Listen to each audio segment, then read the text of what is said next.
Isso é uma piada, né? Torneio de consolação. Quer dizer, agora não vale mais nada, né? Isso é uma coisa ridícula, né? Só o Michael conseguiu ser pior do que esse rapaz ontem em campo. Um centroavante que não divide uma bola, que não ganha na velocidade, que não faz um pivô. E após o massacre do time do Flamengo pra cima do Atlético Mineiro, Mauro César detonou a atitude dos atleticanos e criticou a atitude do Gabigol. Isso é uma piada, né? Torneio de consolação. Quer dizer, agora não vale mais nada, né? Isso é uma coisa ridícula, né? Só o Michael conseguiu ser pior do que esse rapaz ontem em campo. Um centroavante que não divide uma bola, que não ganha na velocidade, que não faz um pivô. Participou de uma jogada que ele chutou cruzado da esquerda, o Arrascaeta não alcançou. Aí termina o jogo, né? Mas eu acho que essa foi uma grande notícia para o Flamengo, né? O cara vai embora. Então o Flamengo se livra de um jogador problemático que não dá retorno técnico. E façam uma conta rápida para encerrar esse assunto, que eu não vou ficar falando desse cara, não. Dizem que ele ganharia em torno de 2 milhões, pelo menos, com o aumento que o Flamengo ofereceu, né?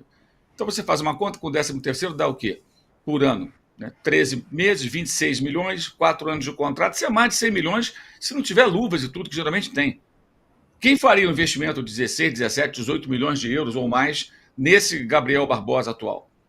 Se o Cruzeiro quer fazer, boa sorte para o Cruzeiro, né, para o dono lá do clube, para o Alexandre Matos, que está fechando a negociação. E ontem disse para o GE e disse para mim também, depois do jogo, que ainda faltam alguns detalhes. Eu acho que ele está escondendo o jogo para não esvaziar o elenco atual. Tem lá o Caio Jorge, vai precisar deles contra o Racing no dia 23, na final da Sul-Americana, mas tudo indica que ele vai mesmo para Belo Horizonte. Acho que essa foi uma grande notícia que o Flamengo recebeu após a conquista de um título, que é óbvio que é o ano do Flamengo, não é o ideal. O ideal seria estar nesse momento, brigando de verdade pelo título brasileiro, não dependendo de chances meramente matemáticas, né? Pequenininhas, bem pequenas, não ter sido eliminado, como foi pateticamente antes da semifinal da Libertadores, ter pelo menos chegado à semifinal contra o Botafogo, mas o Flamengo ganhou a Copa do Brasil, não é um título irrelevante, não é um estadual, não é uma Taça Guanabara, não é uma Supercopa, é um título mais relevante, eliminou o Palmeiras, passou pelo Bahia, no momento muito melhor do Bahia do que o atual, que ele está perdendo direto, passou pelo Corinthians, que convenhamos, né?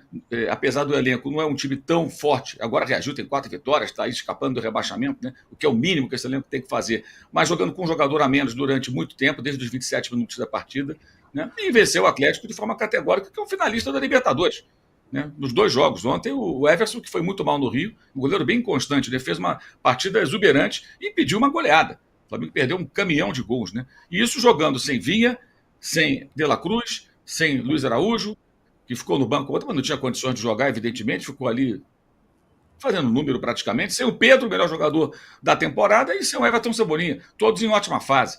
Então o time mutilado pela seleção nessa semana, quarta-feira vai jogar de novo pela a data FIFA, é uma mala sem alça, e o Flamengo vai jogar desfalcado, como outros clubes jogarão no meio de semana também, né? O Flamengo Atlético não vai perder jogador, o Flamengo mais, e jogou também boa parte do brasileiro desfalcado. Então, acho que é um título que tem expressão, tem tamanho, não é o maior, mas não é o menor. Né? Transformar isso numa quase derrota é o fim da picada, é muita cara de pau. Né? Infelizmente, não houve o efeito Carlinhos Bala, né? Como foi falado aqui semana passada, Carlinhos Bala só existe um e continua existindo somente um. Allan Kardec deu uma furada pífia na origem do gol do Flamengo, marcado pelo Plata, né? E o Bruno Henrique jogou muito bem, né? Apesar de todo aquele problema dele da semana passada, a questão da polícia na casa dele, após jogou bem contra o Cruzeiro, melhorou muito o time com a saída do Gabriel à sua entrada, mostrando que ainda é um jogador útil, ao contrário daquele que está saindo, que só mostrou utilidade uma vez em 2 anos praticamente, e o Felipe Luiz, excelente, né?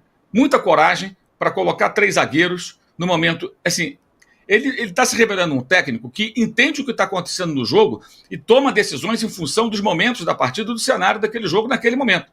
Quando o Atlético entope a área do Flamengo de jogadores, com Allan Kardec e seus blue caps ali para tentar chegar ao gol, ele coloca mais um zagueiro para neutralizar, né, aquela ação ofensiva do Galo, como fez contra o Corinthians, e com isso manter a segurança defensiva e conseguir até agredir e atacar. E consegue. Quando ele tira o Gabriel do intervalo e põe o Bruno Henrique, fica claro, até antes do jogo, cheguei a escrever isso no Twitter, conversando com um amigo, porque ele começou com o Michael.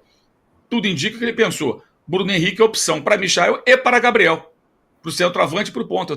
E tem o Plata ainda. Então ele guardou o Bruno Henrique, não teve brodagem nenhuma, o Gabriel jogou nada, ele tirou no intervalo, colocou o Bruno, melhorou muito o time, mexidas corajosas, essa dos 3 zagueiros principalmente, que é um preconceito com relação a essa estratégia, né? O Guardiola joga às vezes com 3 zagueiros quando precisa, quer dizer, é uma besteira muito grande. Então está se revelando um técnico corajoso, com uma boa visão do que está acontecendo em campo, de todos os jogos, só errou mesmo contra o Fluminense, foi muito bem contra o Corinthians, foi muito bem nos 2 jogos contra o Atlético, e é um título importante. O Flamengo consegue uma taça para alegrar a sua torcida, que veio de um ano passado muito ruim, né? E no Campeonato Carioca, que não tem essa relevância toda, esse ano tinha lá um certo peso, porque o Fluminense poderia ser tricampeão.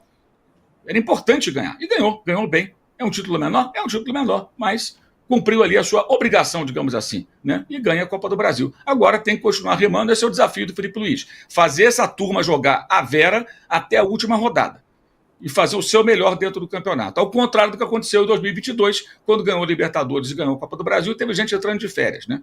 Então, acho que foi um domingo de justiça, né, no futebol. E tudo que aconteceu ali, eu escrevi no meu blog, a pergunta que eu faço é quando que os atleticanos vão se acostumar a perder para o Flamengo, né? Estão perdendo há décadas para o Flamengo e não se acostumam, não se adaptam, e ontem deram aquele espetáculo patético, né? Desde a torcida com atos de violência, fotógrafo que se machucou no hospital, um covarde ofendendo a jornalista a Isabelle Costa, ali atirando objeto na menina, né? Frouxo, um covarde, com um boné enterrado na cabeça para esconder o próprio rosto, né? Essa confusão toda que a gente está vendo aí da torcida do Atlético com a polícia, e ao fundo o hino do Atlético, quer dizer, algum provinciano, algum bobalhão, ainda põe o hino no volume máximo, enquanto o Flamengo comemorava o título da Copa do Brasil. É um pensamento pequeno, tacanho, de gente que vê o Atlético, eles veem o Atlético como um time pequeno. Esses caras veem o Atlético como um time pequeno. O Atlético é um time grande, inegavelmente. Mas essa turma que faz isso, vê o Atlético como um time pequeno. E tem que se acostumar a perder para o Flamengo. Estão perdendo há décadas. Eu poderia enumerar aqui as muitas derrotas. Tem algumas vitórias, sim, mas muito mais derrotas do que vitórias. Mas não se acostumam. Terapia coletiva para essa turma aí. E para alguns aí, acho que tem que levar para a polícia mesmo, né? E apesar do Gabigol, galera, ele ser um ídolo do time do Flamengo, lógico, a gente não pode tirar tudo, os méritos. Mas querendo ou não, o Gabigol, ele não tá vivendo uma boa fase no time do Flamengo. A gente sabe que com a chegada do Tite, que praticamente colocou ele, jogou ele de escanteio, e a Gabigol também aproveitou a oportunidade para criticar também, dizendo que Tite não respeitava ele ali como jogador. É interessante ressaltar que, querendo ou não, o Gabigol já faz muito tempo que ele não vem mostrando um bom futebol. Isso não é somente com a chegada do Tite. Antes mesmo da chegada do Tite, Gabigol, ele já não estava rendendo muito no time do Flamengo. Uma hora ou outra, esse momento iria chegar, onde ele iria deixar o time do Flamengo. Com certeza deixou um legado muito grande, mas querendo ou não, é um jogador que, apesar de ter feito os 2 gols no jogo de ida, 2 gols praticamente que garantiu esse resultado e fez com que o Flamengo jogasse o segundo jogo com mais tranquilidade, a gente não pode tirar esses méritos. E todo o ciclo, ele tem um começo, tem um meio e tem um fim. E para o Gabigol, querendo ou não, esse ciclo se acabou. Se acabou. Ele deixou bem claro que vai ficar no Flamengo até o último dia do seu contrato. Mas a gente já sabe que o Gabigol, ele é jogador do Cruzeiro, né? Assim, no exato momento, ele se considera ainda jogador do time do Flamengo. Mas é meio que estranho, ele já deixou bem claro, já vazou informações que ele vai jogar no Cruzeiro no próximo ano. Mas querendo ou não, é um jogador que, apesar de ter feito os 2 gols nessa final no jogo de ida, é um cara que não estava rendendo muito. Lógico, pensa comigo, se o Pedro não tivesse se machucado, o Gabigol nem teria essas oportunidades dentro do campo, né? Ele fez aqueles 2 gols, lembrando aqui, ressaltando, 2 gols praticamente extremamente, muito importante, que garantiu também esse campeonato para o time do Flamengo. Mas se o Pedro tivesse em boas condições, a gente sabe que ele se lesionou, com certeza, galera, o Pedro estaria como titular e Gabigol não teria essas chances que ele teve com o Felipe Luiz, que, querendo ou não, insistiu, né? Porque sabia do potencial dele, mas, querendo ou não, chegou ao fim o ciclo do Gabigol no time do Flamengo, que ele possa ser um grande jogador também no time do Cruzeiro, mas é um cara que não sei se vai dar certo no Cruzeiro. A gente sabe que o elenco do time do Flamengo é um elenco extremamente forte e Gabigol, ele precisa de um time bom, não adianta ele ir para um time que não é bom, não tem qualidade e a bola não chega no centroavante. Então, vamos ver o que de fato vai acontecer. é certeza que ele vai para o time do Cruzeiro. Muitas pessoas estavam até comentando, mas será que vai acontecer uma reviravolta? Galera, tipo assim, se acontecer uma reviravolta, fica meio que estranho essa novela do Gabigol, né? Marcos Braz até também se pronunciou sobre essa situação e deixou bem claro, se tinha uma pessoa, como ele falou, Marcos Braz, que queria que o Gabigol ficasse, era ele. Mentira, galera. Mentira. Então, é uma situação bem complicada. Esse ciclo, na minha opinião, chegou ao fim. E também aqui aproveitando a oportunidade para comentar sobre essas cenas lamentáveis que a gente viu ontem nesse jogo. Cara, tipo assim, a gente não pode generalizar a maioria das pessoas que foram ao estádio ontem do Atlético Mineiro, né? Mas situações essas não podem se repetir, até porque, cara, crianças ontem, quem estava acompanhando o jogo viu que tinha crianças ali, e uma criança ali, jovens, adolescentes, presenciando uma cena dessa, tipo assim, é de partir o coração. São cenas lamentáveis que a justiça precisa se pronunciar e precisa tomar atitudes, até porque já aconteceu casos, e não é a primeira vez. Teve também um tempo desse atrás, alguns dias atrás também, torcidas brigando ali, torcida do Cruzeiro, do Palmeiras, espancando pessoas perderam já a sua vida. E o que vai acontecer após tudo isso?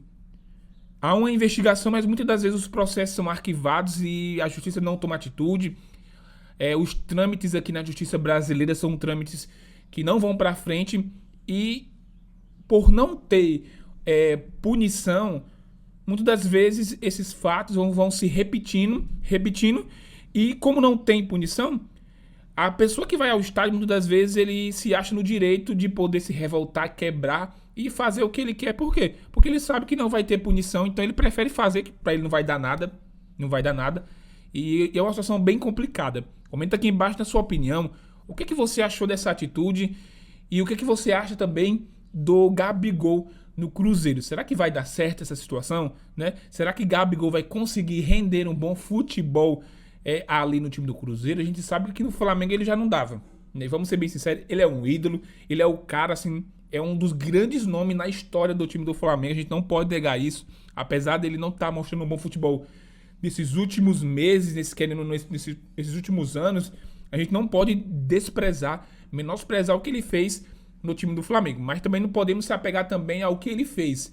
O Flamengo é um time muito grande, tem qualidades e tem poder financeiro para trazer grandes jogadores, e foi o que fez. Deixa o like no vídeo, se inscreva no canal, Deus abençoe a todos e até a próxima.